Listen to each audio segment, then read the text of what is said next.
अस्सलाम वालेकुम। हमारी चलो चलो की सीरीज़ चल रही है और आज हम जिस मुल्क पे बात करेंगे वो है न्यूजीलैंड। न्यूजीलैंड से मेरा पहला तारुफ़ पाकिस्तान ने जब क्रिकेट वर्ल्ड कप जीता था 1992 के अंदर और सेमीफाइनल्स में उनको हराया था, तब ज़िंदगी में पहली बार मैंने न्यूजीलैंड का नाम सुना था।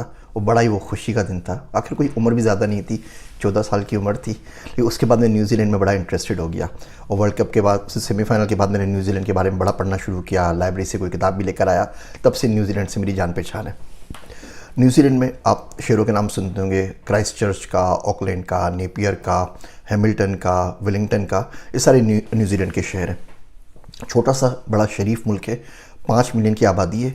टोटल सिर्फ 57,000 मुसलमान हैं इसके अंदर और पाकिस्तानी यहाँ पता नहीं जाते ही क्यों नहीं है। टोटल 6,000 पाकिस्तानी है पूरे मुल्क के अंदर, जबकि मुल्क के अंदर बहुत ज़्यादा एम्प्लॉयमेंट अपॉर्चुनिटीज़ हैं और फिर भी हम लोग उस दर का रुख नहीं करते। न्यूजीलैंड के अंदर कोई 5 मिलियन की आबादी है और कोई 50 मिलियन शीप्स हैं, दुम्बे और भेड़ें, यानी कि हर न्यूजीलैंड में जो बंदा रहता है उसके पर कम से कम 10 शीप्स अवेलेबल है। ऑफिशियल लैंग्वेज में माओरी है, इंग्लिश है और साइन लैंग्वेज है। दुनिया की शायद कोई दूसरा मुल्क हो जिसमें साइन लैंग्वेज ऑफिशियल लैंग्वेज कहलाती हो। आपने अगर वो लॉर्ड ऑफ द रिंग्स देखा हो तो उसमें जो हॉबिट लैंड थी, मिडल अर्थ, वो न्यूजीलैंड के अंदर ही न्यूजीलैंड में मौजूद है। आप जा सकते हैं, वो हॉबिटन उनका टाउन है। ये वही जगह है दुनिया में जहाँ पे hobbit as a currency use कर सकते हैं। न्यूजीलैंड डॉलर पाकिस्तानी 180 रुपये का आजकल के हिसाब से एक अमेरिकन डॉलर के 1.7 न्यूजीलैंड डॉलर्स मिलते हैं और पे रेट वगैरह भी अच्छा है। न्यूजीलैंड के पास वीज़ा की तकरीबन कोई 31 से ऊपर कैटेगरीज़ हैं। एक वेबसाइट आपको चाहिए, न्यूजीलैंड की ऑफिशियल इमिग्रेशन वेबसाइट है, उस पर आपको तमाम की तमाम वहाँ पे कैटेगरीज़ मिल जाएंगी। कुछ मोटी मोटी कैटेगरीज़ में आपको बता देता हूँ। एक बड़ा इंटरेस्टिंग उनका वीज़ा है जिसको कहते हैं ग्लोबल इम्पैक्ट वीज़ा। अगर आप बिजनेसमैन हैं, आपने कोई अच्छा काम किया है, तो आप उसके ज़रिए आप दुनिया में आपका नाम है तो आप ग्लोबल इम्पैक्ट वीज़ा के ऊपर जाके वहाँ पे परमानेंटली सेटल हो सकते हैं। लेकिन एक फेलोशिप अभी निकाली है, उसका नाम है एडमंड हिलरी फेलोशिप। वहाँ यहाँ पे आपको मैं उसका लिंक दे रहा हूँ, आप इस फेलोशिप पे अप्लाई करें। अगर आपको फेलोशिप में यहाँ पे फेलोशिप मिल जाती है तो आप डायरेक्टली एलिजिबल हो जाते हैं ग्लोबल इम्पैक्ट वीज़ा के लिए। जितने भी हमारे पास पाकिस्तान में PhDs हैं जो रुल रहे हैं कि 5,000 PhDs है, जॉब नहीं मिल रही, अल्लाह के बंदो इस एडमंड फेलोशिप पे अप्लाई करो। आप बिज़नेस करते हो, आप CEO हो और सीधा सीधा ग्लोबल इम्पैक्ट वीज़ा ले लो। दूसरा इंटरेस्टिंग वीज़ा न्यूजीलैंड में जो है, जो बाकी मुल्कों में मुझे नज़र नहीं आया, वो है रिटायरमेंट वीज़ा। एक तो आप अपनी रिटायरमेंट में अपनी जेब से पैसे निकालें, 7.5 लाख डॉलर हैं उसके, न्यूजीलैंड डॉलर आप दें तो तकरीबन यूँ समझें कि 4-4.5 लाख अमेरिकन डॉलर बनते हैं, USD आप दें और वहाँ पे जाके आप मुस्तकिल अपनी सकूनत इख्तियार कर लीजिए। उम्र आपकी 60 से ऊपर हो, किसी केसेस में 66 से ऊपर हो, और 7.5 लाख न्यूजीलैंड डॉलर आप इन्वेस्ट कर सकते हैं। तो लेकिन दूसरी इंटरेस्टिंग कैटेगरी है कि अगर आपका बेटा वहाँ पर रह रहा है, जॉब कर रहा है, काम कर रहा है, तो पेरेंट्स को बुला सकता है और आप अपने बेटे के बिहाफ के ऊपर कि भाई बंदे का घर वहाँ पे मौजूद है, बंदा ऑलरेडी काम कर रहा है वहाँ पर, हम पेरेंट्स हैं वहाँ के, उसको रिटायर होकर ज्वाइन करना चाहते हैं तो आप लोग कर सकते हैं। ये बहुत इंटरेस्टिंग है, बहुत से लोगों को नहीं पता।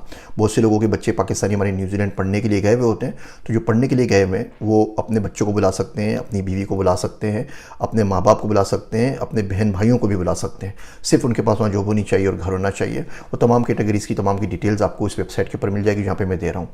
विजिटर वीज़ा है, एक बड़ा अच्छा इनका वर्किंग हॉलीडे वीज़ा है। वो पाकिस्तान ने पता नहीं क्यों, अनफॉर्चुनेटली दुनिया के बहुत से लोग कंट्रीज़ वर्किंग हॉलीडे वीज़ा करवाते हैं। पाकिस्तान, इंडिया ने उनको साइन अप नहीं किया हुआ। चिली है, ऑस्ट्रेलिया है, आयरलैंड है, अमेरिका है, पुर्तगाल है, स्लोवाकिया है, लेटविया है, छोटे छोटे मुल्कों ने किया, पाकिस्तान नहीं किया हुआ। अगर आप पाकिस्तान, इंडिया, बांग्लादेश, अफगानिस्तान के अलावा किसी मुल्क से सुन रहे हैं तो वर्किंग हॉलीडे वीज़ा पे जा सकते हैं। उसमें तकरीबन $22 पर आवर आपको काम मिलता है। 3 महीने का काम होता है, समर में आप काम कर लीजिए। तो उसमें आप किसी खेतों में काम कर लीजिए, आप चेरी पिकिंग कर लीजिए, आप स्ट्रॉबेरी के फार्म लगा लीजिए, आप कुछ और काम कर लीजिए, आप कैंगरूस के पास चले जाएँ, आप वाइल्ड लाइफ के ऊपर चले जाएँ। जो न्यूजीलैंड है, इसकी 30% जो कंट्री का जो हिस्सा है वो नेशनल रिजर्व है। यहाँ पे इतनी ज़्यादा ग्रीनरी है, कीवीज़ की पॉपुलेशन है, अब कैंगरूज की पॉपुलेशन है। बहरहाल हम वीज़ा के ऊपर वापस आते हैं। तो एक तो विजिटर वीज़ा होता है, यहाँ पे डिजिटल नोमाद वीज़ा नहीं होता। तो आप डिजिटल नोमाद की एक टाइप है यहाँ पर जिसको हम नज़ीता कहते हैं, न्यूजीलैंड इलेक्ट्रॉनिक ट्रेवल ऑथराइजेशन, लेकिन उस मुल्क में भी पाकिस्तान शामिल नहीं है। तो उसमें आपको 9 महीने के लिए वीज़ा मिलता है, 3 महीने के लिए आप रिन्यू कर लेते हैं। वो नज़ीता बराबर में डिजिटल नोमाद के, लेकिन वो पाकिस्तानियों के लिए नहीं है, हम उसके ऊपर बात नहीं करते। एक तो सिंपल विजिटर वीज़ा है, पाकिस्तान में एम्बेसी है, वो जेडीज जो होता है VFS सिस्टम, उसके थ्रू अप्लाई कर सकते हैं। 9 महीने का वीज़ा मिलता है, बाद में 3 महीने का रिन्यू हो जाता है। स्टूडेंट वीज़ा है, बहुत अच्छी यूनिवर्सिटीज़ हैं और बहुत ज़्यादा स्कॉलरशिप्स आती हैं। कुछ लिंक्स मैं आपको यहाँ पे दे रहा हूँ, उन पर ज़रूर अप्लाई कीजिए। फिर आपके पास फैमिली रियूनियन वीज़ा है, आपका बहन भाई वहाँ पे कोई काम करता है, आपकी बीवी काम करती है, आपका शोहर काम करता है, रिटायरमेंट वीज़ा है जिस पे आप जा सकते हैं, इंटरप्रीनियर्स का वीज़ा है, इंटरप्रीनियर्स का परमानेंट वीज़ा भी है, टेम्पररी वीज़ा भी है, कंपनी रिलोकेशन वीज़ा है, आपकी पाकिस्तान में कंपनी है, पाकिस्तान में बिजली का बिल ज़्यादा आ गया, पाकिस्तान में और मसले आप बोलते हैं पूरी कंपनी उठा के न्यूजीलैंड ले जाता हूँ, न्यूजीलैंड आपको परमानेंट वीज़ा दे देगा। जिस तरह अमेरिका का ओवन वीज़ा होता है, तो यहाँ पे हाई स्किल्ड वीज़ा भी है, उसको स्किल्ड माइग्रेशन आप कैटेगरी कहते हैं, SMC कहते हैं। उसमें आपके टोटल 180 पॉइंट होने चाहिए। लिंक यहाँ पे मैं आपको दे रहा हूँ नीचे डिस्क्रिप्शन में, उस पर आप आगे खुद कैलकुलेट कर सकते हैं आपकी एज क्या है, आपकी एज 55 से कम होनी चाहिए, आपकी क्वालिफिकेशन क्या है, उसके हिसाब से वो आपके टोटल पॉइंट स्कोरिंग सिस्टम कर देते हैं स्किल माइग्रेशन के अंदर। और उसमें उन्होंने प्रोफेशन की लिस्ट बता दी है कि आप किन प्रोफेशंस में से अगर हैं, आप मिसाल के तौर पे आप एग्रीकल्चर का काम जानते हैं, आप हॉर्टिकल्चर का काम जानते हैं, आप ट्रक ड्राइवर हैं, वहाँ पर ट्रक ड्राइवर की शॉर्टेज हुई हुई है, आप नर्स हैं, आप फिजियोथेरापिस्ट हैं, आप अकाउंटेंट हैं, आप बैंकर हैं, आप लॉयर हैं, आप कंप्यूटर साइंस से हैं, तो पूरी की पूरी लिस्ट निकाल दी है। तो वो आपको बता दी थी कि कौन से कैटेगरीज में आप कर सकते हैं। स्ट्रेट टू रेजिडेंस वीज़ा है, आपको ये कैटेगरीज आती हैं, आप डेटा साइंटिस्ट हैं, आप ब्लॉकचेन में, आप AI के एक्सपर्ट हैं, सीधा आपको परमानेंट रेजिडेंस मिल जाएगा। एक होता है वर्क थ्रू रेजिडेंस, तो पहले आप वर्क के ऊपर जाते हैं, उसके बाद अप्लाई करते हैं, फिर रेजिडेंस मिलती है। ये तमाम कैटेगरीज ग्रीन लिस्ट कहलाती है। इस ग्रीन लिस्ट का लिंक भी यहाँ पे मैं आपको दे रहा हूँ, उसमें देख लीजिए आपकी कैटेगरी मौजूद है या नहीं है, आपका प्रोफेशन मौजूद है या नहीं है। तो बहरहाल ये तमाम के तमाम वीज़ा है, बहुत सारी वीज़ाज़ हैं इसमें, इन्वेस्टर वीज़ा भी है, रिटायरमेंट वीज़ा भी है, फैमिली रियूनियन वीज़ा भी है। सबसे आसान तरीन जो आपके पास जाने के तरीके हैं वो 3 हैं। पहला तरीका, आप स्टूडेंट हैं, आप स्टूडेंट के तौर पे चले जाइए।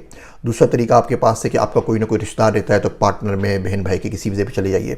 तीसरा इनका कहलाता है AEW, एक्रेडिटेड वर्क ऑथराइजेशन। तो कुछ एक्रेडिटेड कंपनीज़ हैं, कुछ प्रोफेशंस हैं, उसके थ्रू अप्लाई करते हैं, उधर जॉब मिल गई तो खुद ब खुद आपका पूरे का पूरा जो वीज़े का प्रोसेस है वो खुद का खुद आपका कर देंगे। बहुत काम का मुल्क है, इसको चेक करते रहिए, जॉब्स देखते रहा करें। जॉब्स अप्लाई नहीं करते, सिर्फ 6000 पाकिस्तानी है पूरे मुल्क में बहुत ज़्यादा काम हो सकता है। इसके अलावा जो रेजिडेंस के मैंने आपको वीज़े बताएं, उसमें रिलीजियस वर्कर्स भी अलाउ हैं। तो आप मस्जिद में चले जाएँ, स्पेशली जो वाक़या हुआ था न्यूजीलैंड की मस्जिद के अंदर, तो बड़े सिंपैथेटिक हो गए मुसलमानों के साथ।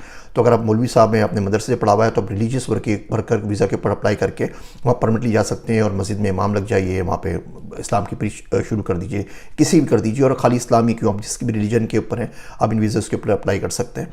तो इन तमाम इस वेबसाइट को चेक कीजिए, किसी एजेंट के पास नहीं जाना, किसी को पैसे नहीं देने, किसी के पास फ्रॉड में नहीं आना। सिंपल सी एक वेबसाइट है, सारी ऑथेंटिक इन्फॉर्मेशन गवर्नमेंट की अपनी वेबसाइट पे मौजूद है, आप इसके थ्रू अप्लाई कर दीजिए।